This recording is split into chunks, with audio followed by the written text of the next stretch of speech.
Buen día, Licen. Tengo una consultita. Adelante, por favor. En- Dentro del campo del psicoanálisis, ¿el miedo puede utilizarse como sinónimo de angustia o de ansiedad? ¿O cómo se lo contempla en la palabra o cuando el sujeto dice miedo?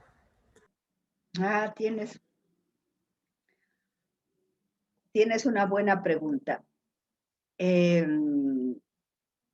no, son, eh, a ver, chicos, ¿qué pasa con el primer trauma, ya que has hablado de psicoanálisis? Vamos a irnos a Freud y vamos a hablar del primer trauma del ser humano. ¿Cuál es el primer trauma del ser humano? El nacimiento. Y a ver, analicemos un poco esto. Nosotros nos criamos, nos desarrollamos en un medio líquido de nuestra mamá, donde lo único que conocemos, chicos, es ese medio, no miedo, es ese medio. Y obviamente nosotros no sabemos si estamos creciendo o si no, no sabemos, o sea, simple y llanamente sentimos lo que percibimos, lo que en genética hemos hablado en múltiples ocasiones, percibimos un medio acuoso donde no necesitamos chompitas, pañales, leche. Tenemos, yo creo que el paraíso, no necesitamos nada, estamos en nuestro mundo, estamos flotando en nuestro universo. Poco a poco ese universo se va estrechando porque nosotros vamos creciendo. Poco a poco ese nuestro universo nos está haciendo sentir incómodos y de repente empieza a ser agresivo con nosotros, empiezan las contracciones y empieza ese medio tan bello, empieza a expulsarnos. Es el primer cambio que tenemos los seres humanos, de un medio tan bello que es el medio intrauterino de la mamá, ¿cómo de repente se vuelve agresivo, nos empieza a expulsar, nos empieza, o sal, empieza a apretarnos y obviamente nuestro equilibrio se rompe. O sea, eso que conocíamos, ese lugar donde estábamos tan cómodos, tan requete satisfechos, se rompe.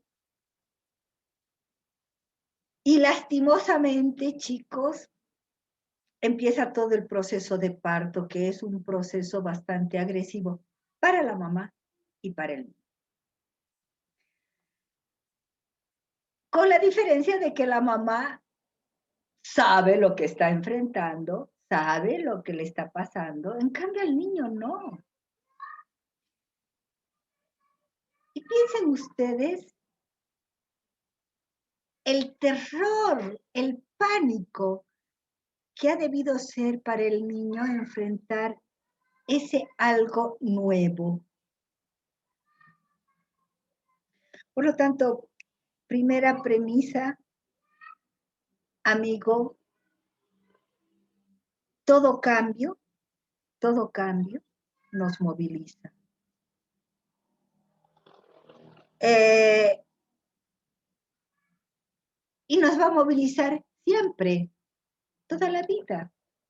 Todo cambio nos va a movilizar. Nosotros agarramos y decimos, no, no nos gusta la rutina, pero sin embargo, chicos, cuando enfrentamos un cambio así violento, ¿cómo nos descompagina? Y el primer cambio que hemos vivido ha sido el cambio en el momento de nuestro parto, en el momento de nuestro alumbramiento. Después vamos a hablar de los niños que vienen por cesárea. Además, el niño se ve sometido a una situación agresiva, pasar por el canal de parto, pero además él no sabe, porque no sabe dónde va a ir. ¿Qué le va a pasar? ¿Cómo se va a defender? ¿Cómo va a luchar para seguir viviendo? Porque no sabe a qué se va a enfrentar. Por lo tanto, no solamente que todo cambio nos moviliza, sino que todo lo desconocido nos causa pavor. Y el primer momento que hemos enfrentado lo desconocido ha sido en el momento de nuestro parto, en el momento de nuestra alumbramiento. Por lo tanto, lo desconocido, lo poco controlado por nosotros, lo nada controlado por nosotros, lo que realmente no está en nuestras manos, todo lo que no conocemos es factor de susto, de miedo, de terror, de pánico. Pero hay un punto 3. O sea, vuelvo a repetir, no solamente el cambio nos moviliza, no solamente lo desconocido y lo que no controlamos nos causa pavor, sino que Freud dice que este cambio, este desconocido, se llama muerte. Es decir, en el fondo, el terror, el pánico, el miedo es terror, pánico y miedo a la muerte. Ahora analicen, chicos, a ver, analicemos rápidamente todo lo que nos da miedo. Me da miedo el vampiro, que se convierte en la noche en vampiro y viene y... ¿Por qué nos da susto? Porque no lo podemos controlar, porque no lo conocemos, porque no responde a las leyes naturales, porque no sabemos cómo enfrentarnos a él.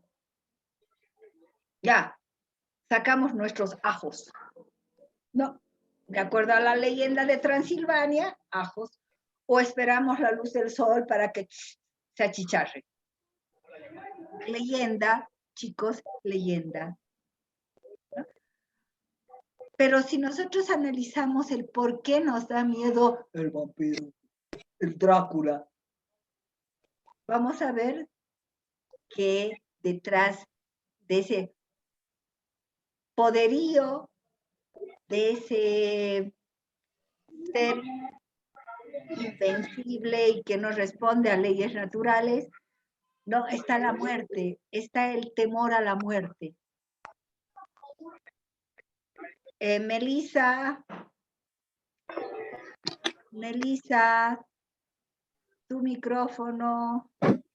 Perdón, listen. Y bien, chicos, entonces, todo cambio nos moviliza, todo lo desconocido es factor de miedo, de pánico, de terror, porque no lo controlamos.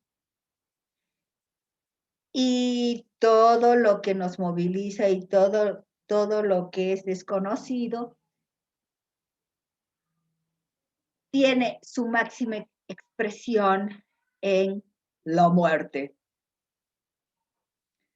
O sea, entonces, amigo Fernández, Fernando Fernández eres, ¿no es cierto? Sí, dice. Fernando Fernández. No me olvido de tu nombre porque además tienes un homónimo de apellido, de nombre y apellido. Fernando Fernández, gracias por tu pregunta. Pero entonces vamos, de distintos grados de miedo, de terror, que nos causa todo aquello que es desconocido o todo aquello que significa cambio.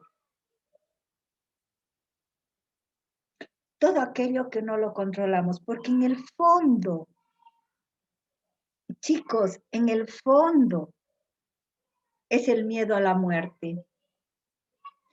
En el fondo son los procesos que nosotros tenemos los seres humanos de sobrevivencia. En el fondo son todos esos procesos que tenemos de cuidado, especialmente los seres humanos normales, ¿no?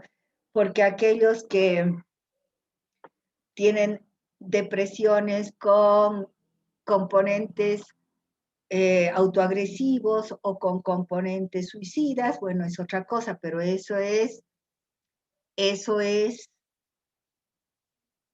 ya patológico, es una patología. Entonces, chicos, Fernando y chicos, fíjense, en el fondo todo miedo es miedo a la muerte. Ahora, ese miedo a la muerte es el que causa ansiedad y angustia. Y ese miedo a la muerte que causa ansiedad y angustia puede el día de mañana, si el proceso y la experiencia es traumática, puede el día de mañana convertirse en un proceso neurótico por la represión.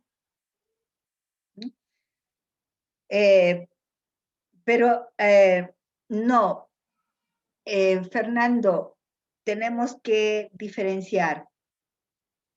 La ansiedad y la angustia es el dispositivo que los seres humanos tenemos, como yo les decía, esa sirenita, ese foco rojo, ¿no? Ti, ti, ti, ti, ti, ti, ti, peligro, peligro, peligro, peligro. Aguarden, peligro, ¿no es cierto? Chicos, ese foco rojo que les dice que están enfrentando un peligro es lo que enciende la ansiedad o la angustia. Y ya sabemos que es un proceso una simple cosa de grado, ¿no es cierto? Ansiedad, o sea, ¿cuántos no tenemos ansiedad? Todos los días. Estaban esperando ahorita su entrada a la plataforma y estaban mirando a cada rato el reloj. ¿Acaso no suscita eso algo de ansiedad?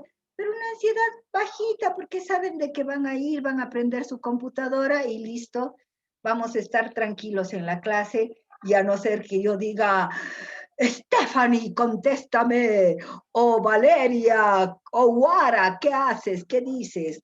No, ay, ¿no es cierto? Todos hemos experimentado situaciones de ansiedad y ustedes dirán, y en estas cosas, si usted me dice, a ver, Wara, contesta esto, ¿dónde está la muerte? Y claro, es que no es solamente muerte, ¡ah! Me muero, me morí, ¿no es cierto? Me voy al cielo. No es solamente ese tipo de muerte, es también, va desde la muerte hasta física, psíquica y demás, hasta todos aquellos procesos de castración que tenemos durante la vida. Todos aquellos deseos que no han sido satisfechos, todas aquellas frustraciones que no hemos tenido. Por ejemplo, la ansiedad que puede causar el hecho de que yo diga, Yesenia, contéstame esta pregunta, esa ansiedad es frente, por ejemplo, a la muerte de tu prestigio, a la muerte de tu buena nota, a la muerte de tu imagen, o la imagen que puedes dar ante tus compañeros, o la imagen que puedes dar frente a la sociedad. O sea, Fernando va desde la muerte, no, o sea, temo morirme, yo estoy cruzando por la calle. Ay, chicos, uno cruza por la calle tranquilito y viene un motociclista, ¡ah! O viene un auto, ¡ah! Y nos hace sobresaltar, y nuestro corazón empieza tucu, tucu, tucu, tucu, tucu. Ya, esa situación ya causó incluso ansiedad, porque vi la muerte a casito, ¿no? Y como les digo, Fernando, va desde la muerte, pero ¿cuántas frustraciones enfrentamos?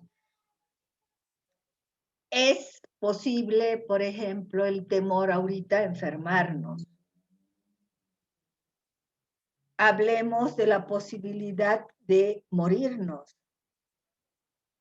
Hablemos de la posibilidad de tener un accidente físico. Hablemos de la posibilidad de tener no solamente algo físico, sino algo psíquico. El desprestigio frente a gente significante tuya. O sea, ¿cuántas veces estamos frente a la crítica social y la sentimos como algo negativísimo y que nos causa en muchos ansiedad? ¿Qué va a decir? Ay, no, ¿qué va a decir? Pero en otros incluso causa angustia. Ay, no, por Dios, no quiero algo. O sea, con lo que el otro día les decía, ayer les decía, incluso las transformaciones somáticas, ¿no? La palidez, nuestros pelos parados, o sea, se nos hace piel de gallina. O sea, ¿cuántas personas cuando, ay, Dios mío, ojalá que no hayan enfrentado, pero muchos sí han debido enfrentar, o sea, la muerte de un ser querido, como hasta físicamente, chicos, duele el pecho. O sea, literal, el corazón se rompe porque sentimos acá una opresión por la angustia. Entonces, a lo que voy, amigos míos, es de que detrás de todo miedo, detrás de todo pánico, detrás de todo terror, está la muerte. Pero la muerte va desde la muerte realmente física hasta todas esas muertes que enfrentamos en el día a día. ¿Te contesté, Fernando? Sí, Lisa, muchísimas gracias. Sigamos con esto, amigos. A ver, más preguntas. Lice, buen día. ¿Logra escucharme? Sí, bienísimo, Rosita, bien. María Isabel dice. Ahí dice Cartagena Rosa. Rosas María Isabel. Ah. María Patricia Lice, Cintia Elizabeth. quería que me saque de duda. Entonces, ¿el miedo se consideraría como un mecanismo de defensa ante la muerte? No, no.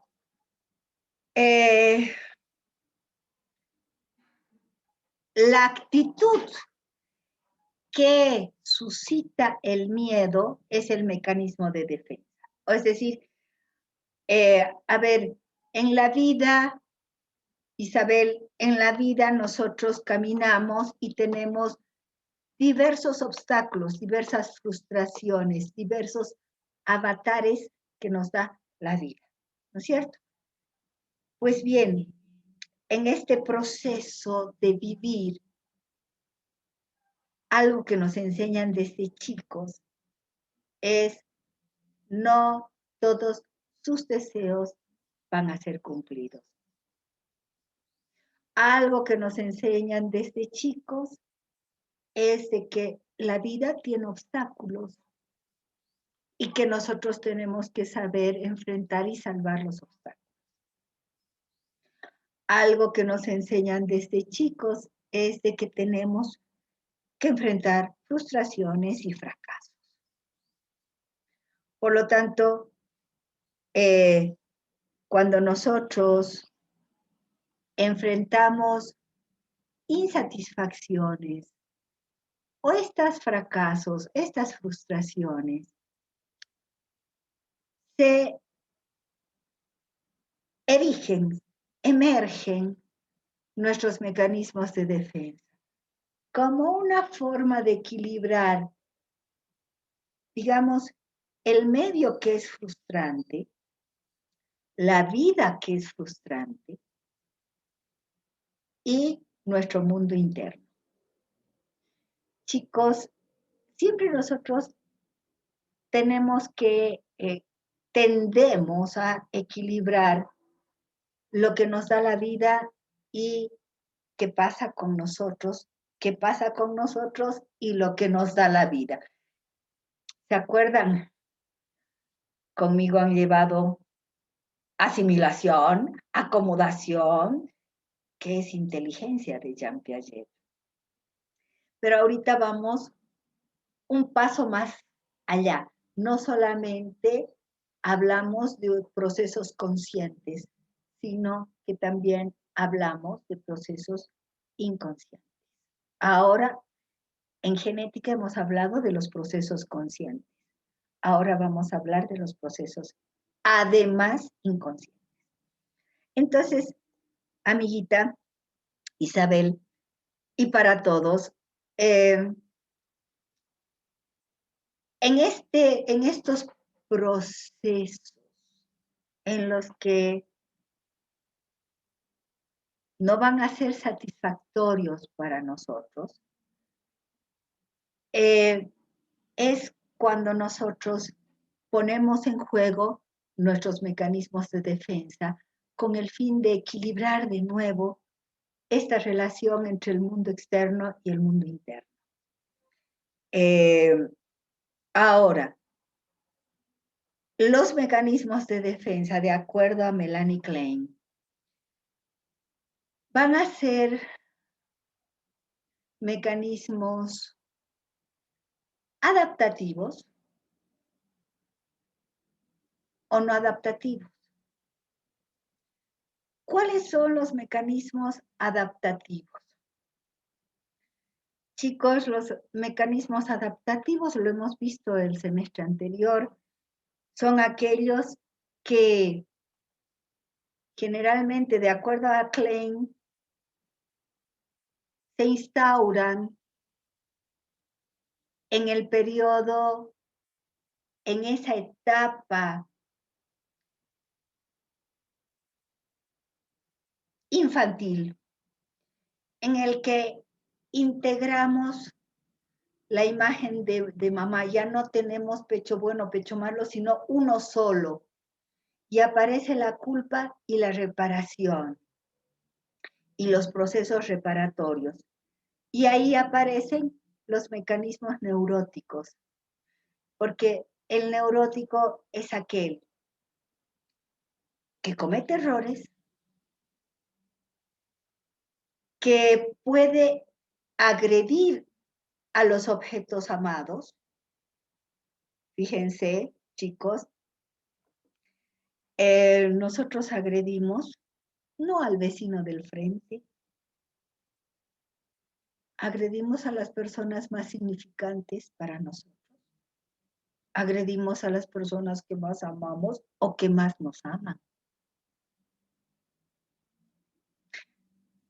Qué terrible.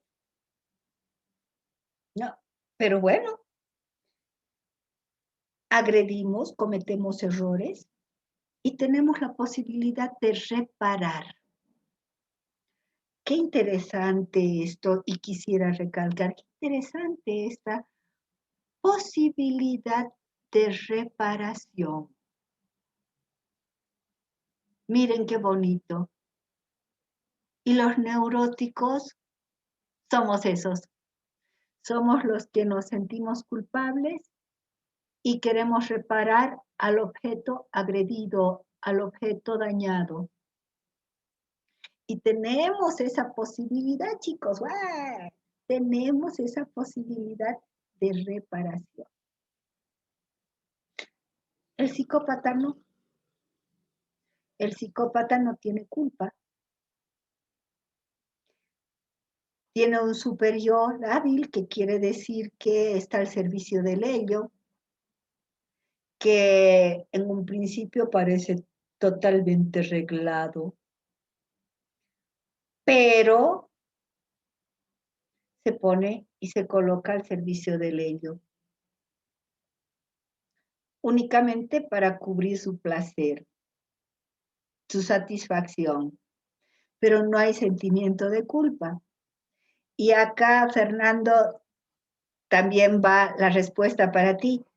El psicópata increíblemente no tiene miedo. ¿Por qué? Porque no tiene culpa. Y nosotros, los seres humanos comunes y silvestres, como somos nosotros, tenemos miedo, tenemos ansiedad, tenemos angustia ante ese miedo, porque el miedo, el peor miedo que tenemos es el miedo interno, que es la culpa. A ver, en miedos externos, cualquier cantidad. Miedo a ser desvalorizados, miedo a perder a nuestros seres queridos, miedo al crack económico, miedo a no poder sobrevivir la crisis, miedo a 20,000 cosas del que nos da la vida. ¿Cuál es el principal miedo interno? La culpa, el sentimiento de culpa. Y el sentimiento de culpa, porque este sentimiento conlleva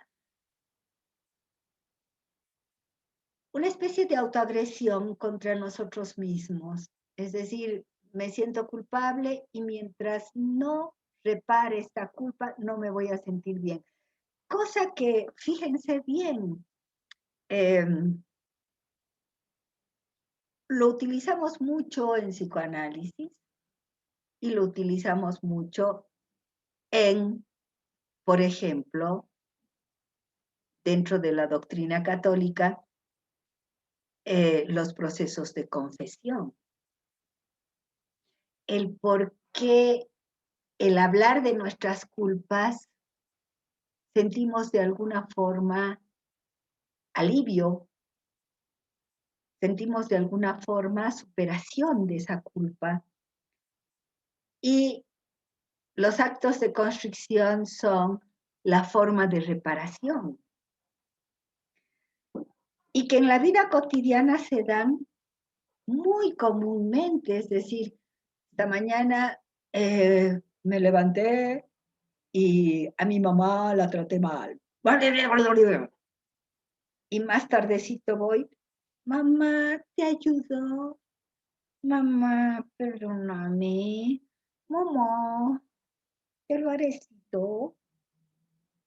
No, o sea, culpa, reparación. Esto dice Melanie Klein, de que los seres humanos neuróticos podemos sentir culpa y repararla. Y que eso se instaura en la etapa depresiva dentro de los procesos de desarrollo.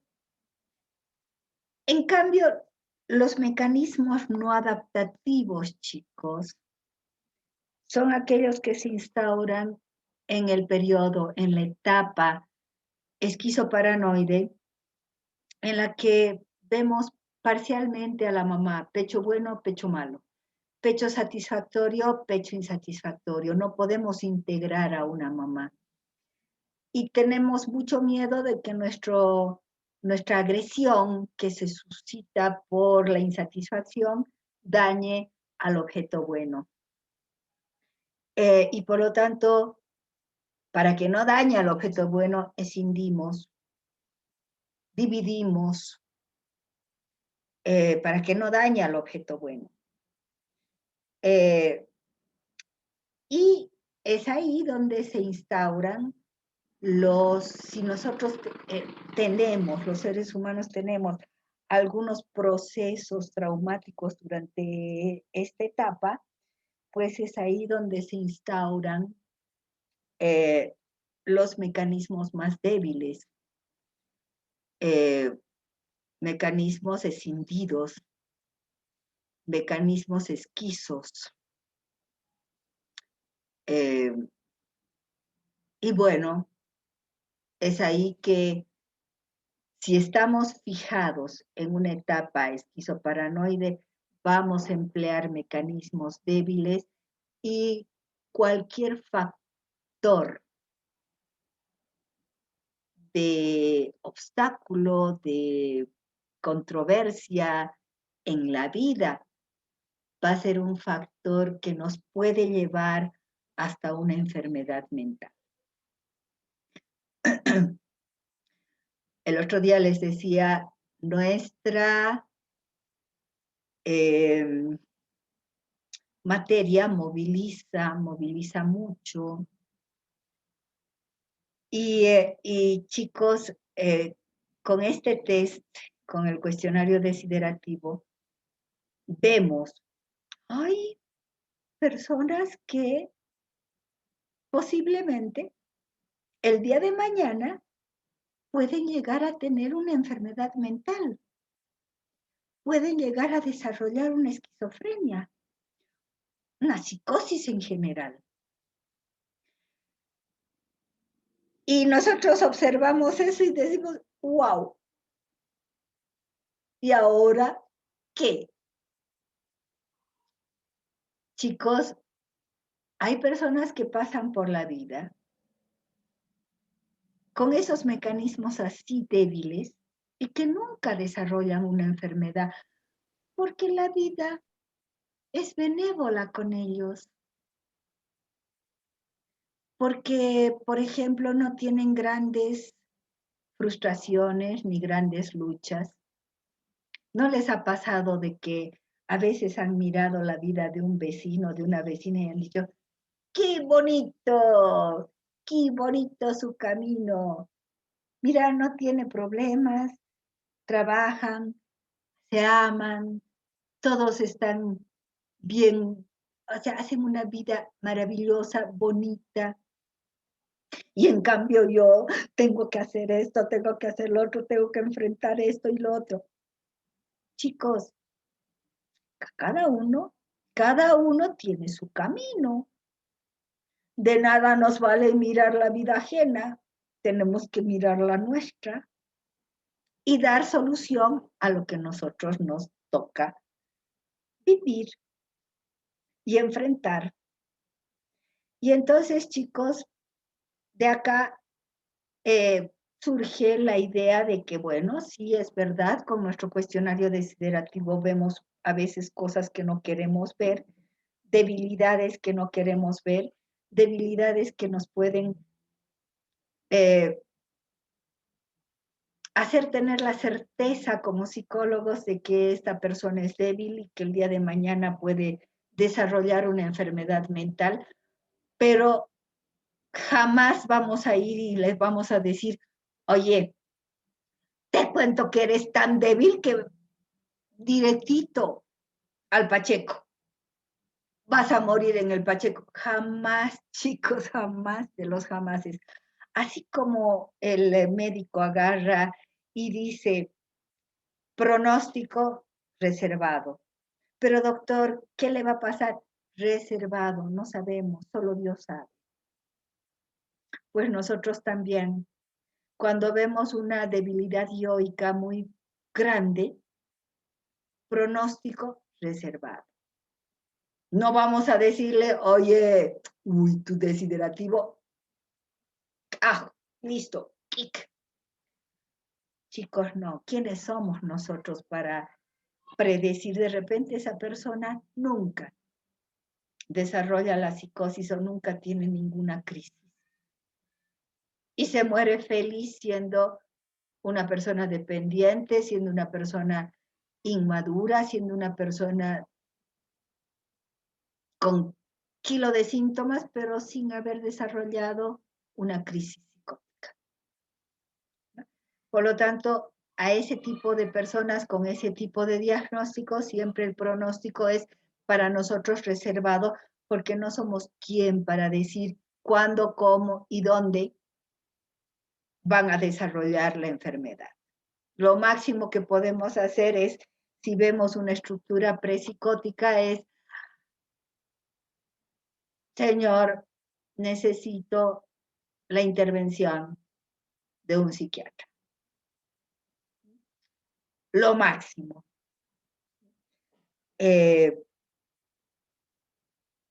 No sé si te he contestado, Isa. Sí, Lice, gracias por la aclaración. Entonces, chicos, ahora habrá otra pregunta sobre esto, porque quiero entrar a los mecanismos de defensa. Juliane, desde hace rato estás tratando de hablar, dale. Juliane Sánchez.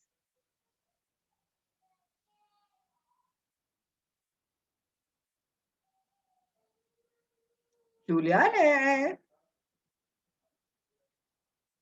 Acá, empezamos la clase de espiritismo.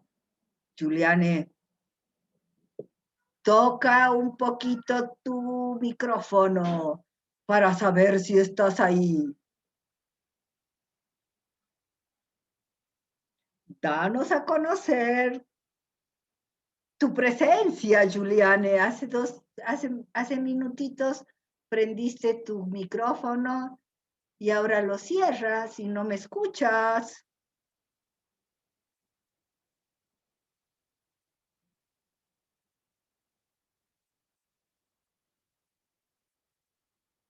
Bueno. Buen día, Licen. O buenas tardes, perdón. Licen, yo quisiera saber si se puede hacer una diferenciación más precisa de la angustia y la ansiedad. ¿A partir desde qué punto se podría hablar de angustia?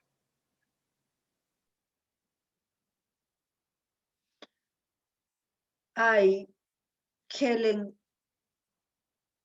es que no hay un límite así. Hasta acá te has angustiado. No. Hasta acá has sentido ansiedad y de acá a acá es angustia. Chicos, es un continuo y es de acuerdo al peligro. Es de acuerdo a la reacción tuya frente a ese peligro. A ver, recuerdo una persona que estaba estudiando psicología, gracias a Dios la dejó psicología. Pero se aplazó en un examen de no sé qué docente. No sé de cuál de las docentes. Y la niña se desmayó. ¡Pum! Se desmayó. Gran susto, grande, todos. Obviamente, esa es angustia y además un tanto shock llevado al extremo, ¿no es cierto? ¿Y cuántos de nosotros nos hemos aplazado, pero no hemos necesitado? Sí, nos ha disgustado, hemos dicho,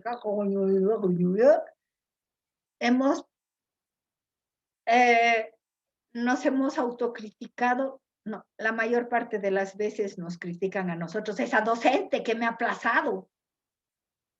Y no son capaces de decir, me he aplazado, no estudié bien. Y bueno, ¿cuántos de nosotros hemos enfrentado la misma situación y sin embargo no ha sido angustiante? Lo que sí te puedo decir, Helen Carolina, es de que, y esto les va a servir mucho. La sobreprotección. Hijito, te lo hago, hijito, te lo como, hijito, te lo pongo, hijito, esto, hijito, lo otro. Te limpio el caminito para que no sientas nunca una frustración, para que no sientas nunca un fracaso. Te limpio el caminito, ¿no? Entonces, chicos, la sobreprotección implica o conlleva una debilidad dioica extrema, donde el chico no puede enfrentar ningún tipo de insatisfacción, porque no le han enseñado a luchar por sobreprotegido. No le han enseñado a frustrarse por sobreprotegido. Pero este niño débil va a presentar los mismos síntomas, imagínense, los mismos síntomas que el niño que ha sido abandonado, dejado a su suerte o totalmente rechazado dentro de un núcleo familiar. ¿Cómo los dos extremos, chicos, producen los mismos síntomas? Unos por muy mucho y otros por muy poco, pero producen los mismos síntomas. ¿Por qué? Porque en el fondo, tanto la sobreprotección como el abandono es un rechazo, en el fondo es un rechazo al niño, a la niña. La sobreprotección, chicos, es un rechazo en la que hay una transformación en lo contrario, del odio al amor. Amo tanto que te ahogo con mi amor. Pero en el fondo, este amor es una transformación de lo contrario porque te he odiado tanto, porque te he rechazado tanto, no te he querido, no te quiero, pero tengo que transformar esto en amor. No, el mensaje que da la mamá sobreprotectora, el papá sobreprotector a un niño es: tú no puedes, tú no sirves, tú no puedes solo, no eres solo, eres solamente a través de mí. Y por lo tanto, hay tanta agresividad en la sobreprotección como en el abandono. Por eso es de que en las dos situaciones tenemos los mismos síntomas. El día de mañana tenemos los mismos síntomas. Por lo tanto, Helen, es muy difícil que, además no te va a servir de nada saber, hasta acá te angustiaste, o de acá a acá solo fue ansiedad. No, no te sirve de nada.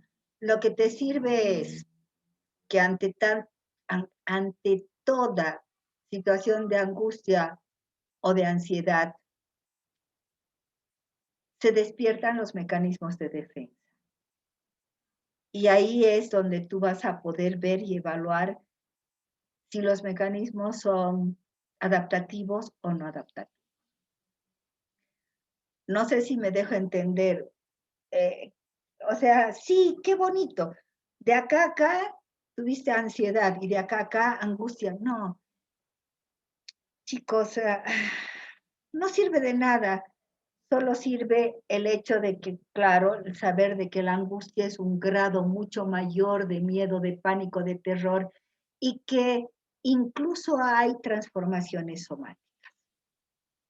Punto.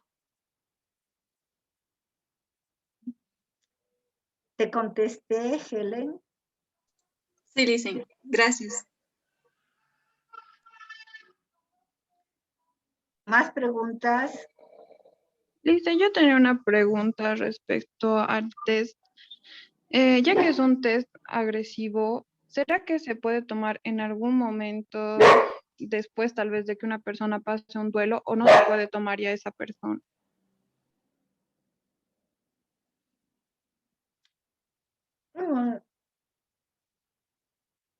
Buena tu pregunta. A ver, para contestarte, María Jo, o sea, les hago una pregunta. ¿En qué situaciones no podríamos tomar el deshidrativo? Chicos, yo voy al San Juan de Dios. Tengo un paciente esquizo, psicótico. Le tomo el deshidrativo. No, Listen, no se le puede tomar. ¿Y por qué?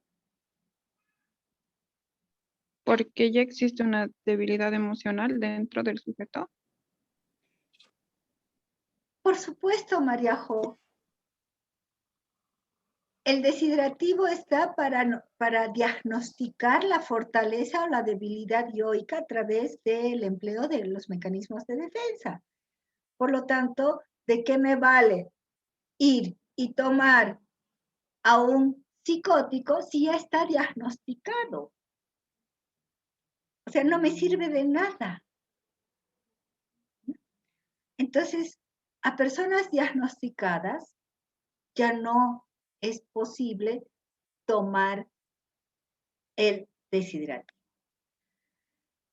Segundo, si yo veo personas que han perdido familiares, han perdido hace 2 semanas, una semana, se ha muerto mi marido, se ha muerto mi mujer, se ha muerto mi guagua, se ha muerto esto, se ha muerto el otro. Chicos, ¿cómo vamos a agarrar y decir, oh, bueno, yo psicólogo, así, con la ciencia acá, te tomo el deshidrativo? ¿Para qué? O sea, dejemos que esa persona tenga su proceso de duelo. Y si el día de mañana, cuando ya ha pasado un tiempo prudente, hay cosas que no puede superar, pues ya le tomaremos, qué sé yo, al año de su duelo, a los 8 meses, 10 meses de su duelo. Si quedan resabios sintomáticos, entonces sí le tomaremos un test, pero ya, ojo, hemos esperado a que haya un proceso de duelo. ¿A qué otras personas no podemos tomar? Generalmente, chicos, no tomamos a personas que tienen alguna debilidad, algún límite, ya sea físico, ya sea psíquico. A deficientes mentales, no podemos tomar a personas ciegas, a personas sordomudas. Mejor no. Han tenido ya bastante golpe en la vida como para que nosotros vayamos y además los golpeemos más. Mejor abstenernos de tomar a ese tipo de personas. Y por último, si en la historia clínica nosotros vemos ya una debilidad muy grande, demasiados síntomas, es decir, hay, por ejemplo, fobias muy bien instaladas o obsesiones demasiado manifiestas, tampoco voy a tomar desiderativo. Voy a tomar desiderativo a aquellas personas que están enfrentando, por ejemplo, en orientaciones vocacionales, por ejemplo, en personas que presentan determinados síntomas neuróticos, pero que tampoco están claros, en personas que tienen algún tipo de depresión, ya sea endógena o ya sea reactiva, realmente para ver con qué me estoy enfrentando, qué tipo de cuidados, por ejemplo, en personas que han tenido algunas reacciones autoagresivas, como por ejemplo anorexia, bulimia, obesidad, en general trastornos en la alimentación en general, para ver realmente con qué me estoy enfrentando. ¿Te contesté? Sí, Lisa, gracias.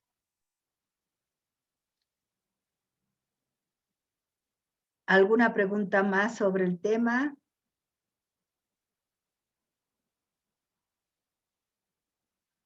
Bien, vamos a entrar a la segunda parte de la clase, que son los mecanismos de defensa.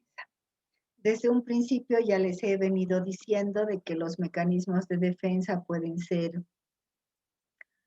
adaptativos o no adaptativos de acuerdo a Melanie Klein. Y de acuerdo a las fijaciones, ya sea en la etapa esquizoparanoide o en la etapa depresiva. Creo que un poquito tendrían que repasar esta parte de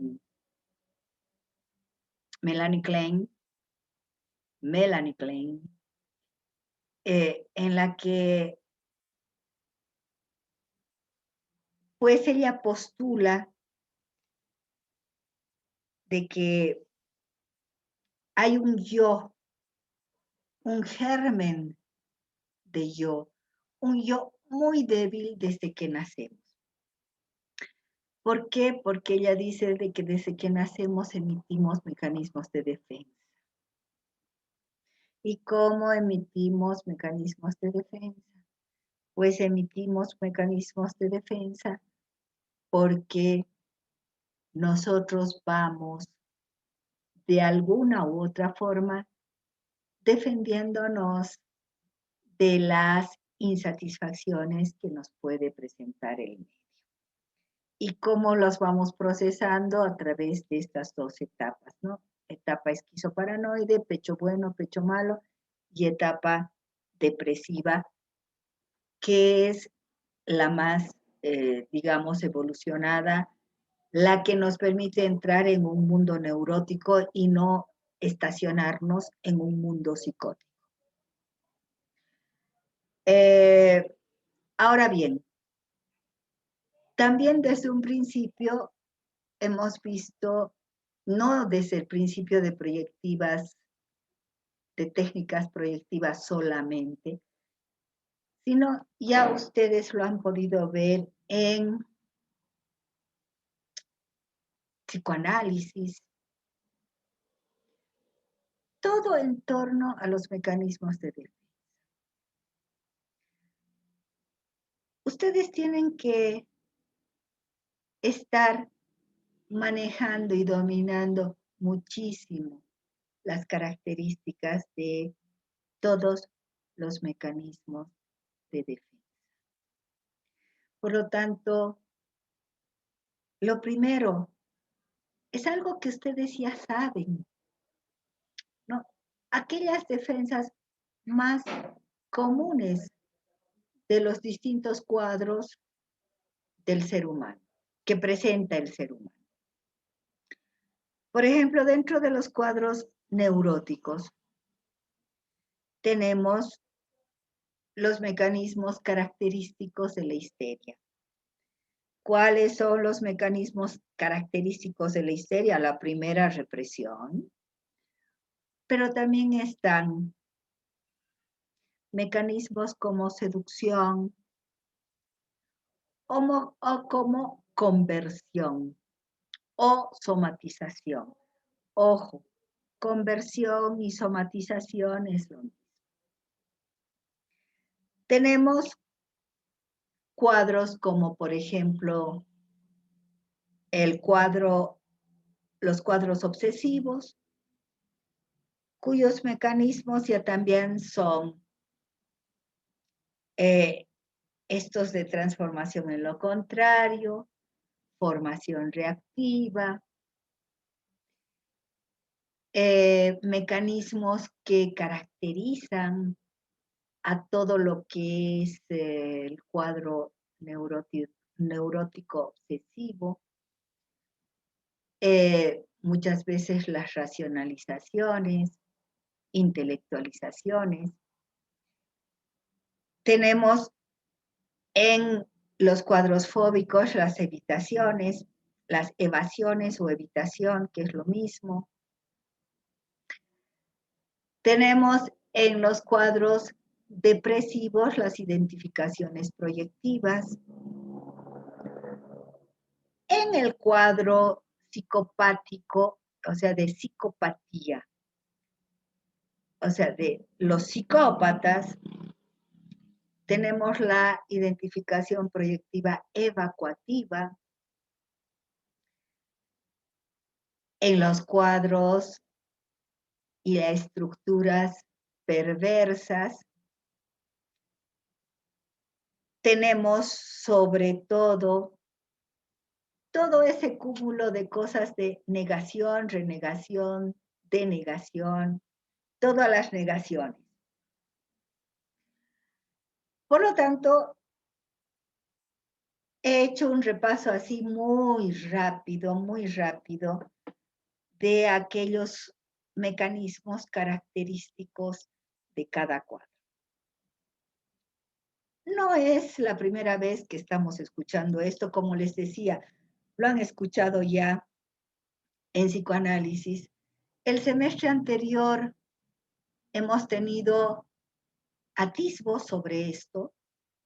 Hemos hablado de mecanismos de defensa, pero ahora es cuando yo necesito que ustedes estén totalmente duchos con lo que se llama mecanismos de defensa.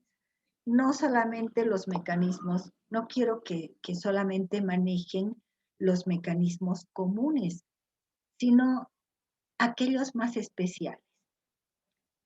Por lo tanto, necesito que ustedes repasen los mecanismos de defensa, cuadro por cuadro, y especifiquen a qué se refiere cada uno de ellos.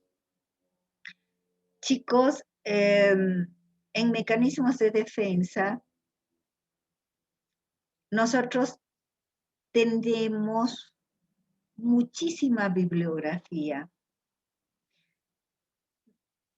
Y todas buenas, toda bibliografía bienvenida y bárbara, aplaudidísima.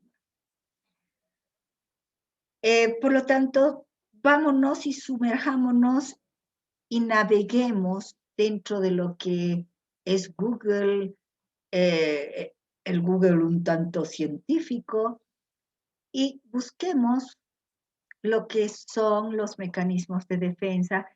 Y ojo, quiero que busquen, que indaguen aquellos mecanismos más extraños, no los más comunes como los que he nombrado hace un ratito, sino aquellos más extraños.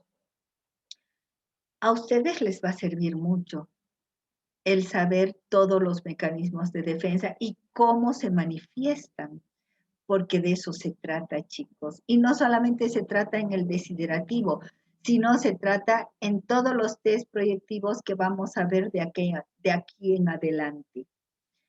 Por lo tanto, tienen hasta la próxima semana para indagar, buscar, ver todo en torno a los mecanismos de defensa y a sus características, a cómo funcionan, cómo nosotros podemos detectar, identificar los mecanismos de defensa. Otra vuelta vuelvo a repetir, sumérjanse en toda la información que la tecnología nos puede brindar y miren mecanismos de defensa y vean aquellos mecanismos que no son tan comunes y que se nos pueden presentar en nuestra vida profesional. Para terminar con el tema, porque les estoy dando un trabajito, para terminar con el tema, quiero enfatizar algo también. Enfatizar algo que es importante enfatizarlo porque después nos va a servir para la corrección de esto que estamos viendo, que es el cuestionario desiderativo. Necesitamos, chicos, saber y tenerlo presente, de que hay mecanismos que son comunes a muchos cuadros. Por ejemplo, la represión. La represión es común a todo cuadro neurótico. Los neuróticos nos caracterizamos por la represión. En cambio, los perversos no. En los perversos no hay represión. Pero en los neuróticos, en todos hay represión. Por otra parte, negación. Chicos, hay negaciones psicóticas y negaciones neuróticas. ¿Cuáles son las negaciones neuróticas? Fácil.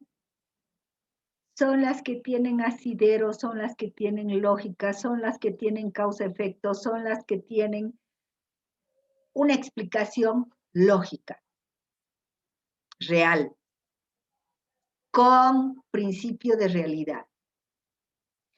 En cambio, las negaciones psicóticas responden más a traumas y experiencias vividas que se convierten en tipo fantasmas y que hacen de que nosotros neguemos porque sí. Yo les hacía una relación, ¿no? Una negación neurótica porque quiero calmar mi ansiedad únicamente. Puede ser en este momento, no, el coronavirus no es tan grave, no es tan fatal, tan nefasto, por ejemplo. Y que tiene algún asidero, porque hay personas que han tenido coronavirus sin ningún síntoma.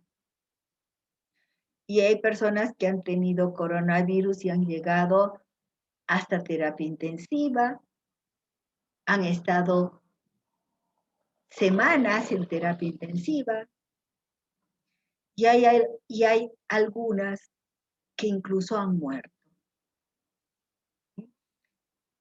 ¿De qué depende? Nadie sabe.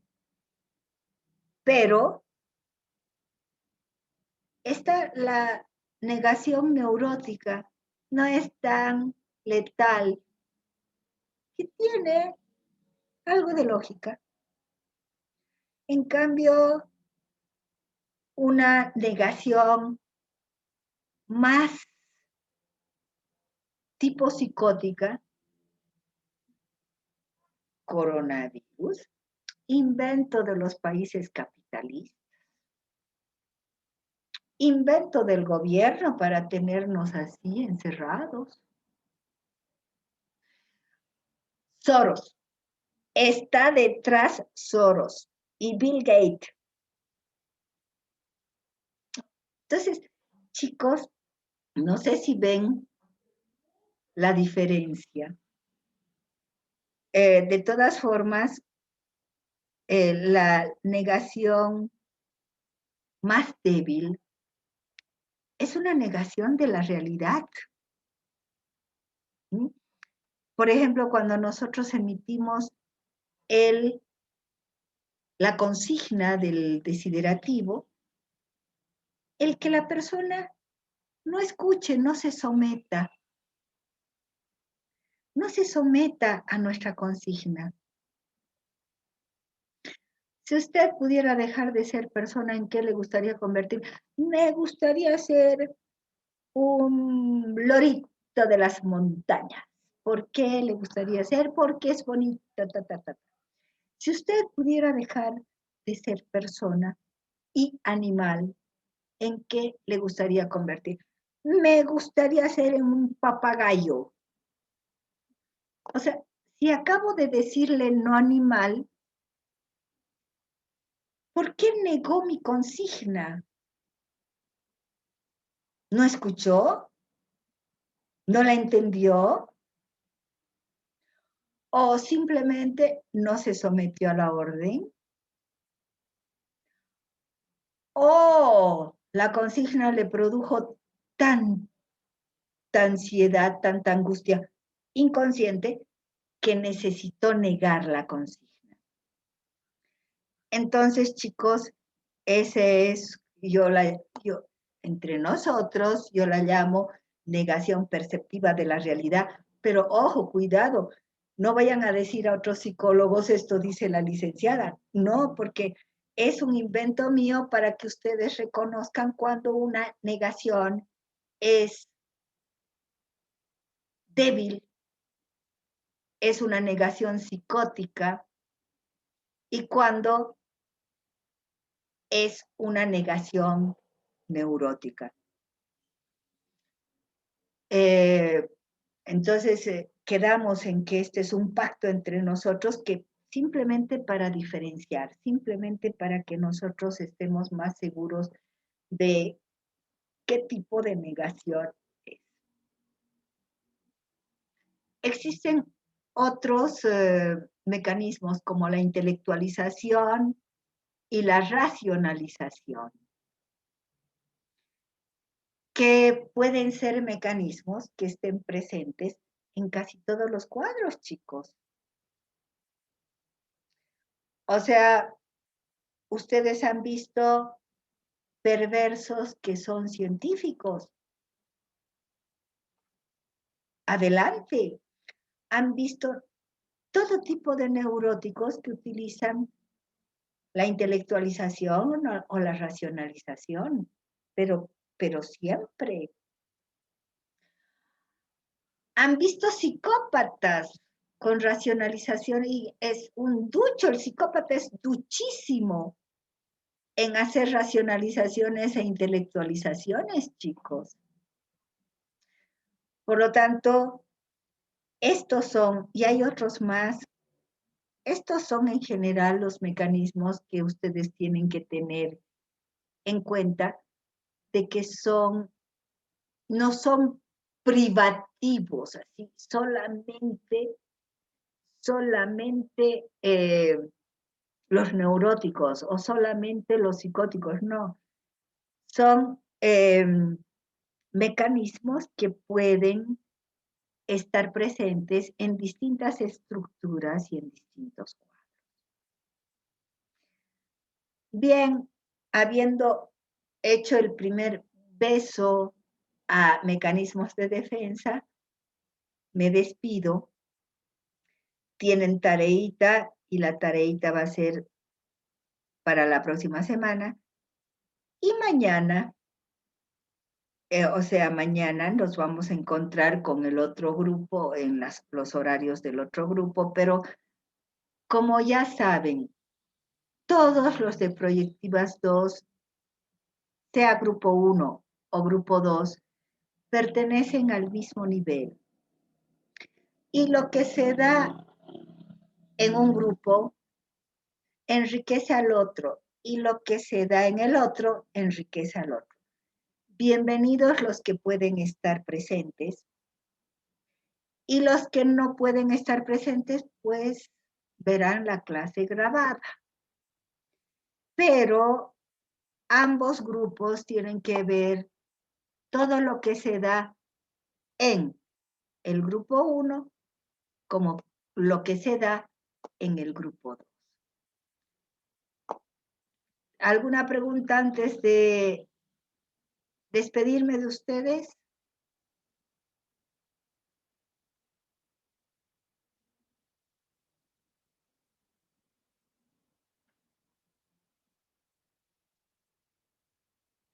Bien, chicos, si no hay ninguna pregunta, me despido. Gracias por la asistencia y nos vemos mañana. Creo que la clase de mañana es a las 9 de la mañana, si no me equivoco. 9, 9:30. Estén atentos a sus celulares y a la información que tengamos por WhatsApp. Tengan ustedes un lindo día y aprovechen. Ojalá que esta clase sea de mucho provecho para ustedes. Chaucito, hasta luego. Hasta luego, licenciada. Hasta luego.